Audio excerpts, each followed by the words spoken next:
Hi, this video is advanced and something about 95% of that is real. I hope you enjoyed that.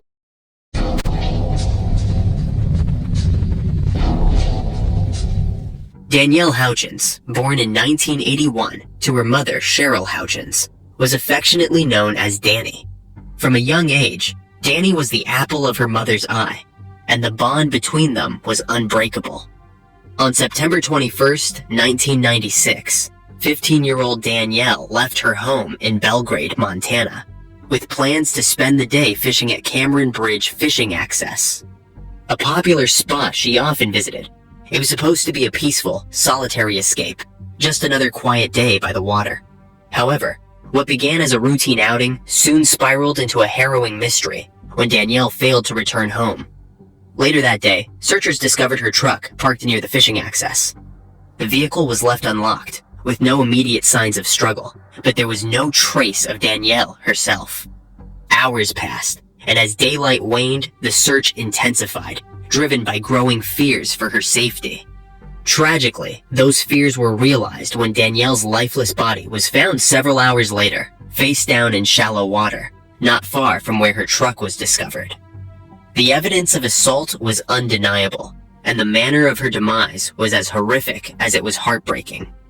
Her final moments had been spent in terror, as her attacker brutally forced her head down into the marshy ground. As investigators pieced together the tragic events, it became evident that Danielle had been suffocated, with her head held down until she choked to her end on the mud. Who was responsible for taking Danielle Houchins' life? For nearly 28 years, this question remained unanswered. Despite the case going cold, the sheriff's office refused to let it slip into oblivion. In 2019, they reopened the investigation, hopeful that advancements in forensic science might finally bring closure to this tragic chapter. The preserved evidence from Danielle's case was sent to a state-of-the-art forensics lab in California, where it was meticulously analyzed. The DNA was compared against the FBI's CODIS, but no matches were found. Though this was a discouraging outcome, investigators remained steadfast in their pursuit of justice. They turned to a new and promising tool: genetic genealogy.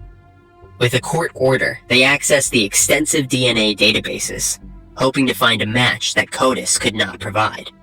This bold move paid off when a DNA match was found, leading investigators to Paul Hutchinson, a 55-year-old man living in Dillon, Montana. In July 2024, investigators approached Hutchinson at his home, confronting him with questions about Danielle's case.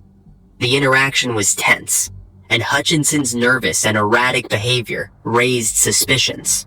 His demeanor suggested he was hiding something far more sinister than anyone could have imagined. Just hours after the interview, on August 9th, 2024, Hutchinson took his own life, abruptly ending the possibility of a full confession. Despite his untimely demise, the case was not closed. Shortly thereafter, forensic analysts confirmed that the DNA evidence from Danielle's case was an undeniable match to Hutchinson. The long-awaited breakthrough had finally come, but it arrived with a mix of relief and sorrow. His family, unaware of his past, was left devastated by the revelation. Hutchinson was married and worked for the Bureau of Land Management for 22 years. He had 2 kids, a daughter around the age of 20 and a younger son.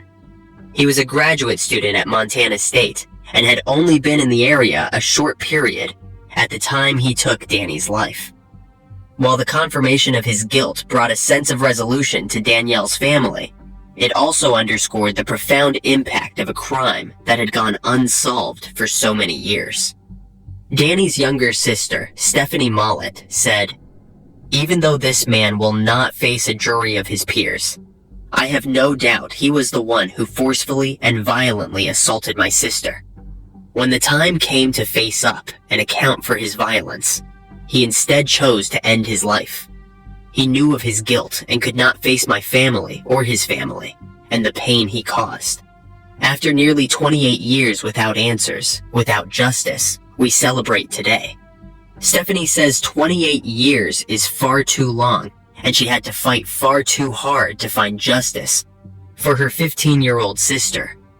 She also said, "Montanans, Danielle's story should anger you, should make you think about your mothers, your sisters, your wives, and your daughters. Should make you think about everything you would do to protect and honor the women you love." The wife of Paul Hutchinson, Christy, has issued the following statement. "We are absolutely heartbroken to learn this news, and our hearts go out to the Houchins family. It is good to know that they will at last be able to find the closure that they deserve. Our own family was already reeling from dealing with Paul ending his own life. In 24 years of marriage, there was never any hint that something like this could be lurking in the background. Paul was an exceptional husband and father. This latest news makes our grieving so much more complicated.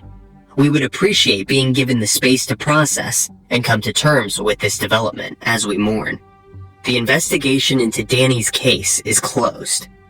However, law enforcement is still looking into Paul Hutchinson's life and possible connections to other cold cases." Melissa Patton was born on September 9th, 1977, to Carl and Norma Patton.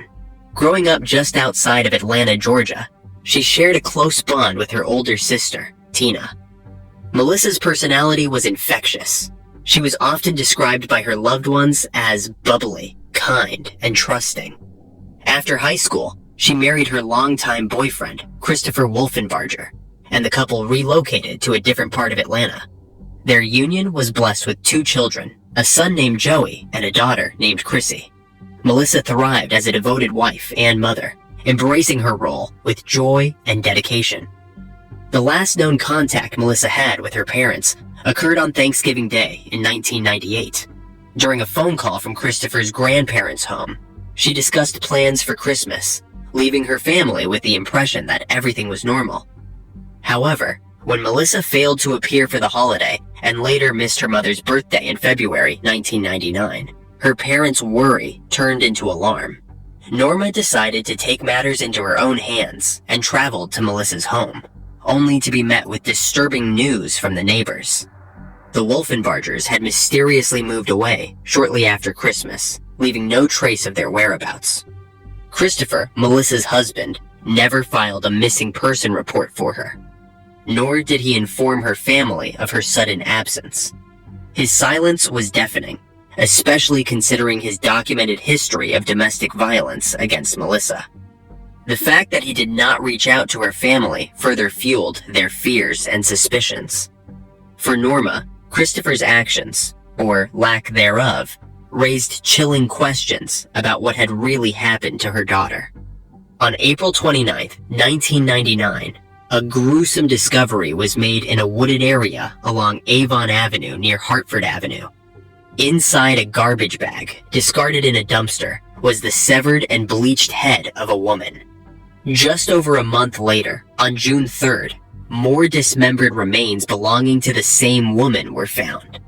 These remains, carefully packed in black trash bags and discarded in another dumpster, were missing the torso.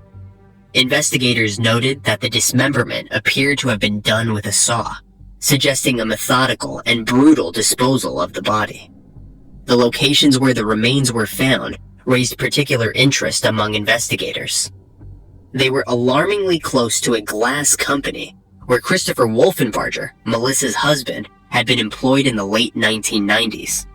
This connection was more than a coincidence.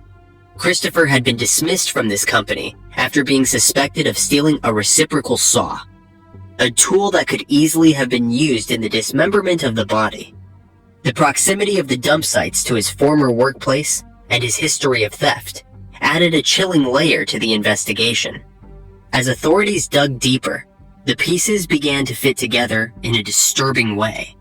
The careful dismemberment and the bleaching of the head pointed to a perpetrator who had both the tools and the knowledge to carry out such a heinous act.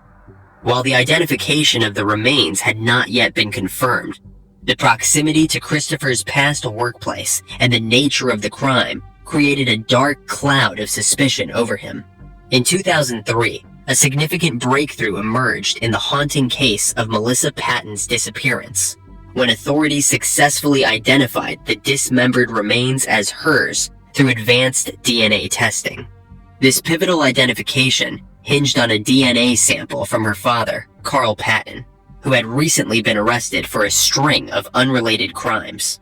The discovery not only provided a grim closure to Melissa's family, but also unveiled a sinister facet of Carl's past that had long remained hidden. Between 1973 and 1977, Carl was responsible for the slayings of 5 individuals across Georgia, 3 of which were part of the infamous Flint River slayings.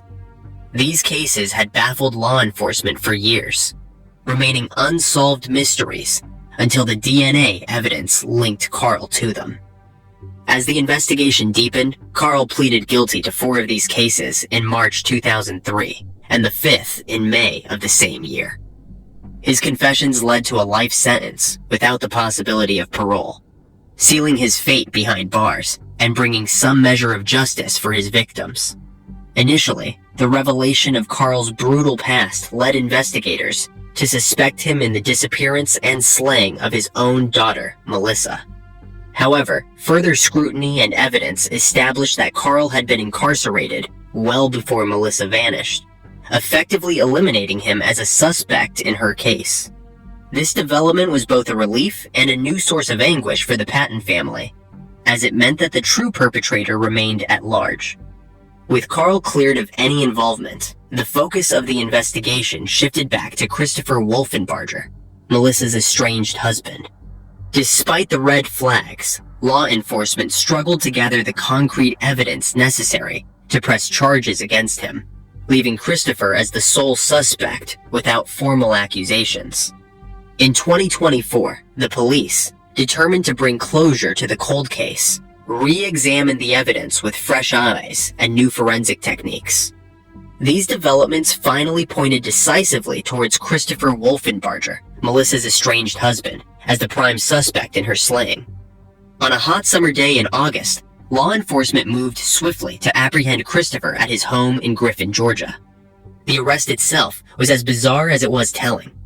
Christopher was found desperately trying to evade capture by hiding behind a dryer in his residence. This attempt to conceal himself only reinforced the suspicion that he had something to hide. The officers wasted no time in taking him into custody, marking a pivotal moment in the long and painful journey toward justice for Melissa. On August 6, 2024, Christopher was formally charged with taking the life of Melissa. At the press conference, Detective Shepard, who took over the case several years ago, said Christopher had been a person of interest from the beginning, and that probable cause is how they were able to finally make the arrest. When asked what specifically linked Christopher to the slaying, he said, "I want to protect the integrity of the case going forward, so I cannot disclose certain evidence, but we look at everything when it comes to a cold case." For her family, the arrest brought a bittersweet sense of vindication. The man they had long suspected was finally being held accountable, but it also meant revisiting the trauma of their loss. Norma Patton, Melissa's mother, said, "We have finally made it. He is in custody, and now we just need to get over the last hurdle and get him convicted. You do not know what the final straw was that caused him to do what he did to her. He is the only one who has the real answers." She said her last words to her daughter was, "I love you, and you know where I am if you need me." Norma said the following about her serial perpetrator husband: "He had been devastated when he found out her life had been taken. But he was deliriously happy as soon as he found out Chris had been arrested." Tina, Melissa's sister, said she knew it was Christopher. She said, "From day one, we knew it was Christopher. There was never ever any doubt in our minds who did this. My mom said when she first met him, there was just evil in his eyes. That is so true." For Melissa, she did not deserve what she got, and I hope anybody who is in a domestic violence situation, please get out. In June 2014, a 28-year-old German man named Lars Matank traveled to Varna, Bulgaria with a group of friends. They were on vacation, enjoying the beach town, the cheap drinks, and the nightlife. Lars was by all accounts a calm, quiet guy. He wasn't someone known to get into fights or cause trouble. But while out one night at a bar, Lars reportedly got into an argument with a group of local men, possibly over a football rivalry. The fight left him with a ruptured eardrum, which meant he couldn't fly home with his friends. The doctor told him he needed to stay behind and let it heal. His friends offered to stay with him, but Lars insisted they return to Germany without him. He claimed he'd be fine, he just needed a few days to rest. Alone in Bulgaria, Lars checked into a cheap hotel near the airport. What happened over the next few days remains one of Europe's most chilling disappearances. Lars began acting strangely. He called his mother several times, sounding panicked. He told her to cancel his credit cards. He said people were following him. At one point, he left the hotel in the middle of the night, claiming he was being watched by 4 mysterious men. He even texted his mom, asking what the side effects of an antibiotic he'd been prescribed were. His behavior kept escalating. The hotel staff described him as nervous, pacing, and constantly checking the windows.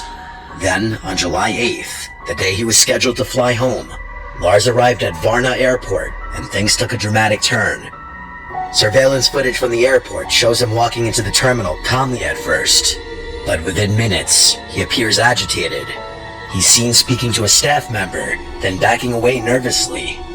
Suddenly, without any visible trigger, Lars sprints through the terminal, dashes through the automatic doors, and runs at full speed across the airport parking lot, leaving behind his luggage, passport, and all of his belongings. The last known footage of him shows him vanishing into the trees near a construction site. No one has seen him since. His disappearance has become a breeding ground for theories. Some believe he had a psychotic break, potentially brought on by a reaction to an antibiotic he was taking, or a latent mental illness triggered by stress. Others are convinced something more sinister was happening, that Lars was genuinely being followed or targeted, and whatever he encountered in those final moments was terrifying enough to make him run into the wilderness, barefoot and defenseless.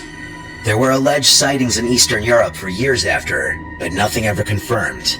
The strangest part is that his mother insists that Lars was not mentally ill. She believes he was in danger, that he may have stumbled upon something he shouldn't have, or gotten involved in something darker than he realized. The image of him running, wide-eyed and desperate, has been viewed millions of times online, yet no one knows what scared him that badly, and no one knows where he went. In 1912, in the small town of Opelousas, Louisiana, 4-year-old Bobby Dunbar disappeared while on a fishing trip with his family near Swayze Lake. His parents claimed he vanished sometime during the day, possibly while wandering near the water. A massive search was launched immediately. Hundreds of volunteers scoured the area, dragging the lake, searching the woods, and even setting off dynamite underwater in case his body was stuck in the lake bed. But Bobby was gone. The town was devastated. For 8 months, his disappearance became a local obsession. Then, in early 1913, a boy matching Bobby's description was found traveling with a man named William Walters, a traveling handyman in Mississippi. Walters claimed the boy was the son of Julia Anderson, a woman who had entrusted the child to his care. But the Dunbars were convinced the boy was Bobby. Walters was arrested for kidnapping. The authorities arranged for a reunion between the boy and Bobby's mother. At first, the boy didn't recognize her. Witnesses later claimed she hesitated, unsure if the boy was actually hers. But after spending a few days with him, she announced to the press and the police that he was, in fact, her son. Case closed, the newspaper said. Bobby Dunbar had been found, Walters was sentenced to prison, the boy was returned to the Dunbar family, and raised as their own. But there was a problem. Julia Anderson, the woman who had entrusted the boy to Walters, showed up. She insisted that was her son, Bruce, and that the Dunbars had taken him. She had no money, no lawyer, and no support. When the courts ruled in favor of the Dunbars, she lost custody forever. She returned to Mississippi heartbroken, labeled a liar and an unfit mother by the press. For decades, Bobby Dunbar lived under that name, unaware of any of this. But in the early 2000s, Bobby's grandson began investigating the family's history. Something didn't sit right. Eventually, the family agreed to a DNA test comparing Bobby's descendants to those of the Dunbars. The results shattered a century of belief. The boy who had grown up as Bobby Dunbar was not biologically related to the Dunbars. He was Bruce Anderson. Julia Anderson had been telling the truth all along, which means the real Bobby Dunbar was never found. To this day, no one knows what actually happened to him, whether he drowned, was abducted, or suffered some unknown fate. His case remains officially unresolved. Meanwhile, an innocent man was imprisoned, and another family raised a child who wasn't theirs, all because the truth was too painful, and the need for closure outweighed the facts. In 1928, 9-year-old Walter Collins disappeared from his home in Los Angeles. His mother, Christine Collins, had given him a few coins to go see a movie while she was working. He never came home. Christine went to the police, who launched a search. His case quickly made headlines. This was during a time of rising fears about crime and child abductions, and public pressure on the LAPD was intense.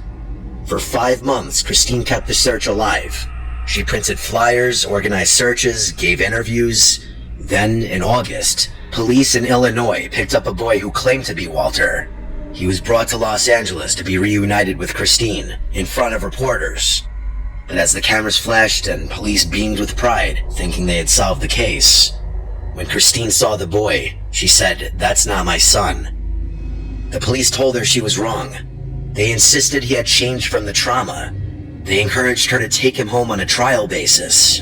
Christine reluctantly agreed, likely pressured by the public scene. But after just 3 weeks, she returned to the LAPD and again said, "This is not my son." This time, the police had her committed to a psychiatric hospital, claiming she was hysterical and refusing to accept reality. Meanwhile, the boy admitted that he wasn't Walter. His real name was Arthur Hutchins, a runaway who had been pretending to be Walter Collins to get a free trip to California. He thought it might help him to meet his favorite actors.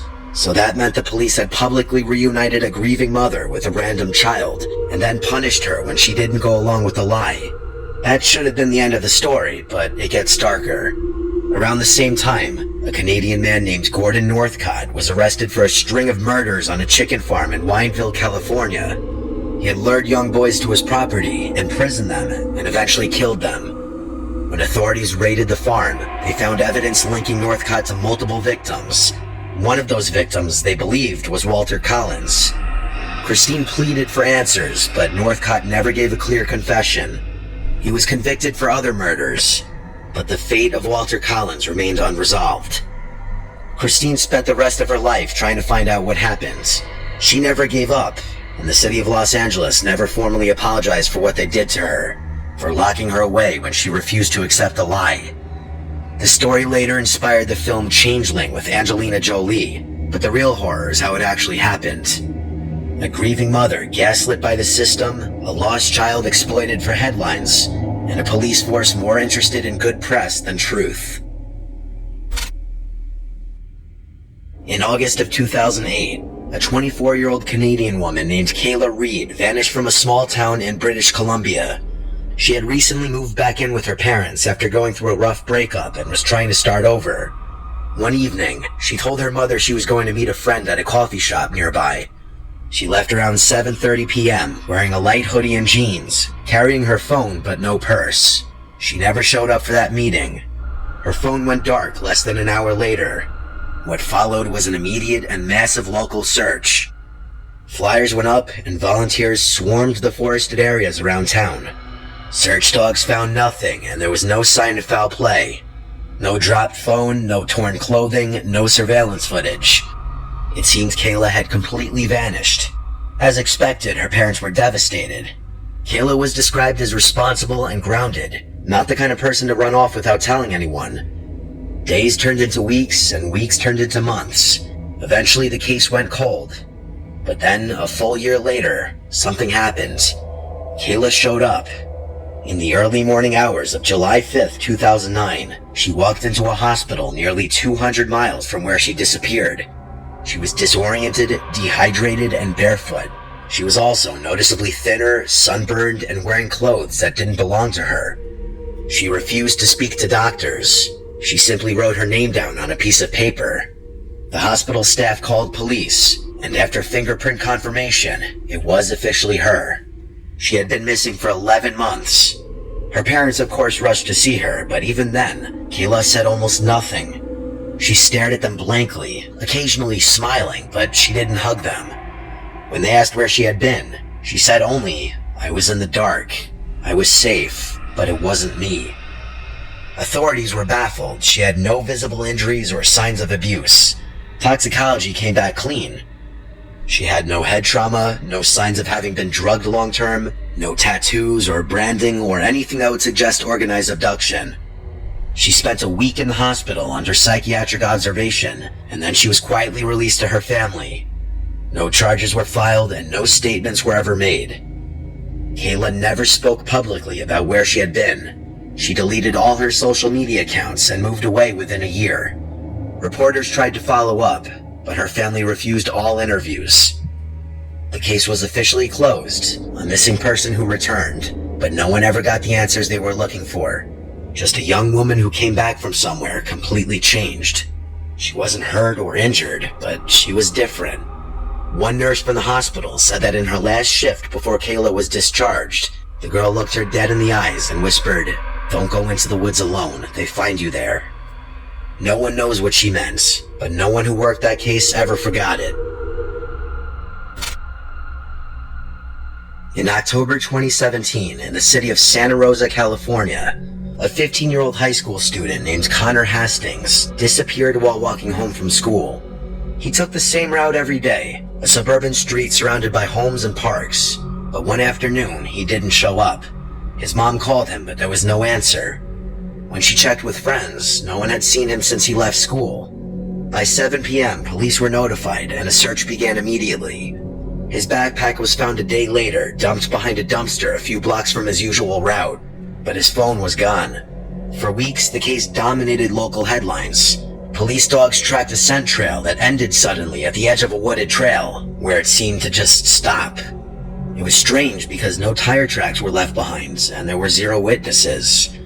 When detectives questioned classmates, rumors began spreading. Some kids claimed Connor had been acting paranoid in the days just before he went missing, like he was jumping at noises and asking people if they'd seen the man in the red jacket. One friend said Connor had recently asked about how to tell if you're being watched.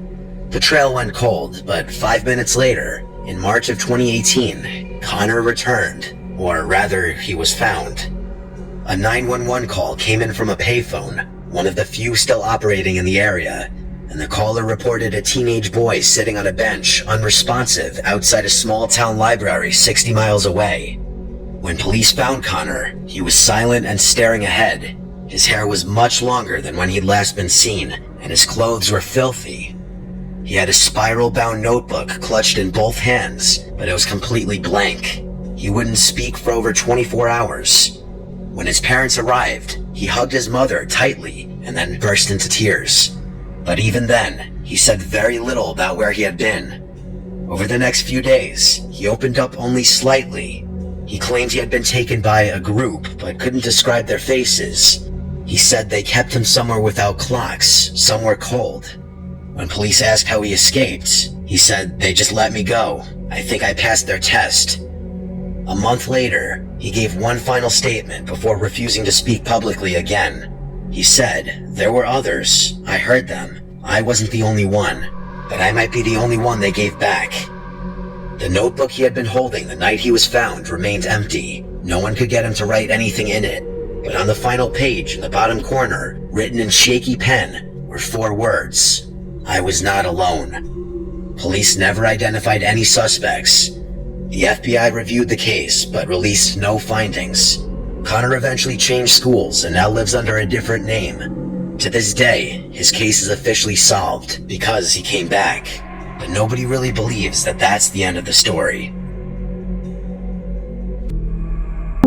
At the end, don't forget to like, subscribe and comment please. Thanks for watching again.